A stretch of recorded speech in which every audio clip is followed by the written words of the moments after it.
Assalamualaikum warahmatullahi wabarakatuh. Waalaikumsalam warahmatullahi wabarakatuh. Nama saya Benny dari Kabupaten Magelang ya. Oh ya. Tepatnya Blabak ya. Blabak ya. Betul.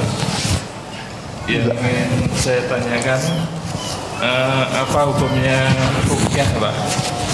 Karena selama saya sebelumnya kan dulu kami ingin tahu kok yang diajarkan masalah jin-jin dan sebagainya itu juga saya tinggalkan ini. Kemudian yang selanjutnya masalah amplop ya. Kadang-kadang kan mungkin di kampung-kampung kalau mengundang pengajian dan mengundang Pak Ustadz itu mungkin kan istilahnya di amplopi ya. Itu hukumnya dalam Islam bagaimana, Pak? Kemudian masalah sholat tarawih ya. Selama ini kami hanya sholat tarawih di rumah, Pak. Soalnya kami kalau membaca sholat tarawih itu yang kami kok sereknya itu yang sholat yang panjang-panjang gitu loh, Pak. Apakah itu melampaui batas, Pak? Demikian pertanyaan dari saya. Kami ucapkan wassalamualaikum warahmatullahi wabarakatuh. Waalaikumsalam. Pak, ini mau ada yang nyambung, Pak? Nanti Bapak. Aja, Pak. Oke, nanti saja Bapak. Nanti ada buka terman kedua. Jadi hukumnya ruqyah itu bagaimana? Lah ruqyah itu apa sendiri saya belum tahu. Kalau ruqyah itu maksudnya semacam jampi-jampi ngobati orang dengan membaca ayat-ayat itu. Zaman Nabi pernah terjadi. Ya, ada orang kesengat ya binatang berbisa apa tawon apa-apa itulah zaman Nabi. Kemudian dibacakan Fatihah saat itu. Bacakan Al-Fatihah, kemudian diludahi di tempat yang kena sengatan tadi terus sembuh. Ya, singkatnya begitu. Sembuh terus dia dihadiahi kambing. Nah, peristiwa itu disampaikan kepada Nabi.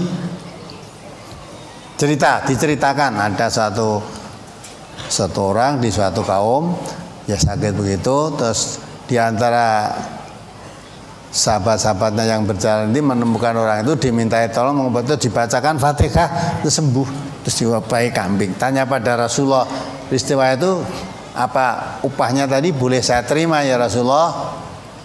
Ya, Nabi mengatakan ya kalau boleh saya diberi bagiannya. Maksudnya itu boleh dilakukan.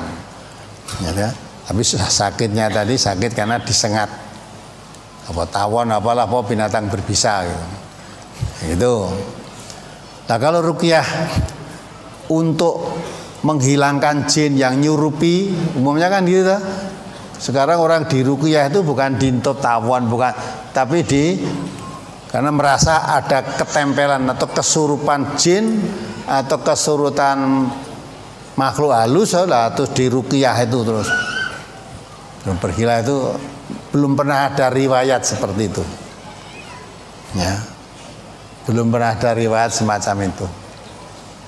Karena orang kesurupan jin itu aja masih bingung, kok tahu kalau kesurupan? Gitu? Kalau tahu kesurupan jin, buat diambil aja nyurupnya di mana? Wah ya enggak kelihatan, wong makhluk halus. Lah enggak kelihatan kok kamu tahu? Nah, gitu. Dari mana kamu tahu kesurupan itu dari mana? Nyurupnya lewat mana? Ya, gitu. Atau keyakinan itu dah boleh dikatakan mendarah daging turun temurun. Turun temurun. Kalau di MTA diajarkan tidak percaya ada orang kesurupan jin itu. Kesurupan setan itu percaya. Orang yang kesurupan setan itu orang yang melakukan perbuatan-perbuatan setan. Orang korupsi itu kesurupan setan itu. Ya. Orang mencuri itu kesurupan setan, orang judi kesurupan setan, orang mabuk kesurupan setan. Karena itu dikatakan Allah, rijsun min amali syaitan fastanibuhu. Jauhi itu perbuatan setan supaya kamu beruntung. Nah, setan itu dikatakan oleh Allah adu mubin, musuhmu yang nyata. Lah kok malah kamu lakukan perbuatan, berarti kamu berteman dengan setan. Kamu kesurupan setan. Nek kesurupan terus dileming itu bukan orang kesurupan. Coba periksakan ke dokter apa sebabnya kan dileming. Wah, karena panasnya terlalu tinggi, apa kena TB, apa kena tifus, lah kok diarani kesurupan setan. Terus digerujuki. Gitu. Nah, terus ditekoni, "Omahmu ngendi?" Kita biasanya ditanya, "Rumahmu mana?" "Sana dekat pohon yang besar itu, pohon serut atau pohon randu alas." "Ayo kamu balik." Minta tebusan. Nah, terus ditebusi apa, diselamati pakai apa itulah. Terus mulia ora gelem njaluk gendong, terus digendong. Nah, itu sing kesurupan sing gendong kuwi mau. Ada orang sakit gitu kesurupan, ya, tekoni jenengmu sapa barang lah, itu kan yang kesurupan malah yang nekoni dukune kuwi itu perlu diobatkan. Karena tonggo cedak wis ora kenal kok dikon nambani iki piye. Tonggo cedak setiap hari ketemu lah kok ditanya namamu siapa? Loh kan. Dan masa wah ini sudah orang ndak waras ini perlu ke rumah sakit jiwa mestinya gitu. Malah kok nambani. Nggak ada orang gitu itu. Jadi orang kesurupan setan bukan dileming, itu mesti sakit fisiknya, ya, sakit jiwanya, ya. Katanya model anak sekolah kesurupan sak kelas bareng. Jadi pas nggarap ujian kesurupan siji dileming apa siji cerit-cerit liyane melu. Nah itu histeris, itu stres bukan kesurupan setan. Jadi boleh kamu silahkan, tapi kalau ruqyah itu memang ada zaman Nabi itu untuk mengobati orang yang sakit kena sengatan tadi, artinya sakit fisiknya. Dalam ruqyah umumnya untuk mengusir jin.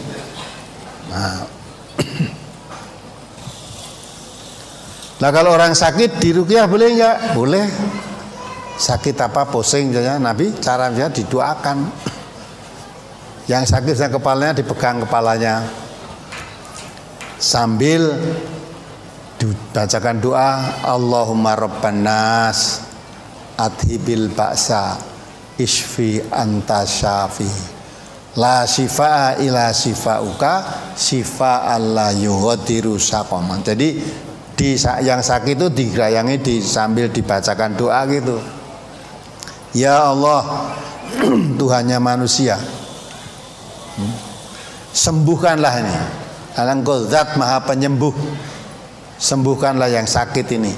Sembuh tiada meninggalkan sakit lagi, tidak kambuh lagi, maksudnya begitu. Itu doa. Jadi mendoakan orang sakit sambil memegang di tempat yang sakit, kemudian sambil membaca doa itu. Itu kalau disebut ruqyah itu seperti itu. Jadi ruqyah mengusir jin itu tidak pernah ada riwayatnya. Entah karena saya yang belum tahu. Ada apa lagi tadi? Mengundang Ustadz kemudian memberikan amplop, Ustadz. Ustadz ngisi pengajian dikasih amplop boleh nggak? Boleh diterima nggak?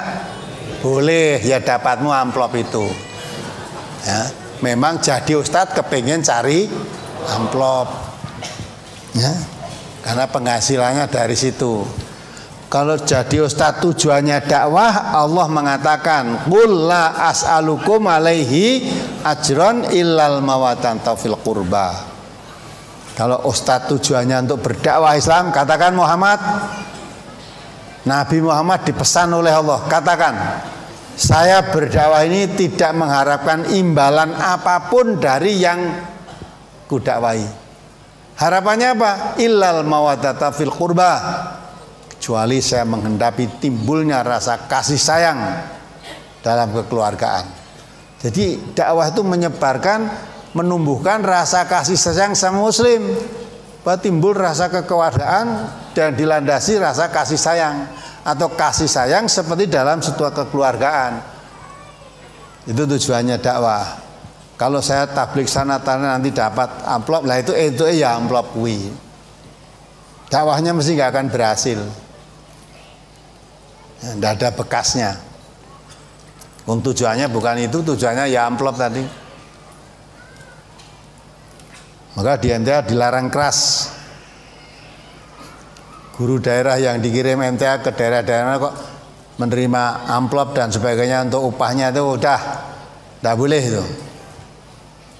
Ya, kalau kamu itu yang dicari dicepot dari guru daerah MTA, tidak boleh kamu ngotori dakwah, tidak akan berhasil dakwah MTA kalau dengan cara begitu itu. Maka MTA ngirim guru di seluruh Indonesia ini, dari Takengon sampai Merauke, semua nggak ada yang dapat amplop. Baik pulang pergi jatuh penginapan di sana kalau memang tempatnya tidak ada di masjid. Kalau ada di masjid tidur di masjid. Kalau tidak ada tempat cari penginapan sendiri. Nah gitu. Itu sudah jalan MTA sejak awal sampai hari ini. Mudah-mudahan seterusnya. Tidak ada yang kepingin amplop, kepingin imbalan apa-apa, nggak ada. Gitu ya. Jadi menerima amplop boleh nggak? Boleh. Memang yang dicari itu. Kalau yang kamu cari itu ternyata nggak dapat, kamu udah dapat apa-apa. Harap pamit dong, dikai bola bali pamit. Pamit. Dilalah panitianya lali. Terus akhirnya pamit, wah minta maaf ya. Terus terangan gogoin, wah dompet saya tertinggal. Saya mau beli bensin itu kehabisan uang. Wah nggih panitia, oh nggih wow kesupen dereng. Ya sudahlah. Saya jadi mubalek begitu yang ngalami. Lu semua saya ngalami maka tahu nek Rodika itu orang mulai-mulai pamit wae terus saya. Saya bukan yang lain, mungkin lain kalau yang lain-lain. Saya.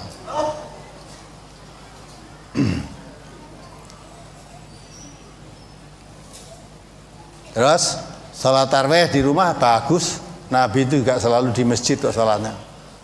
Nabi itu sholat hari pertama ya tidak ajak-ajak, diikuti orang.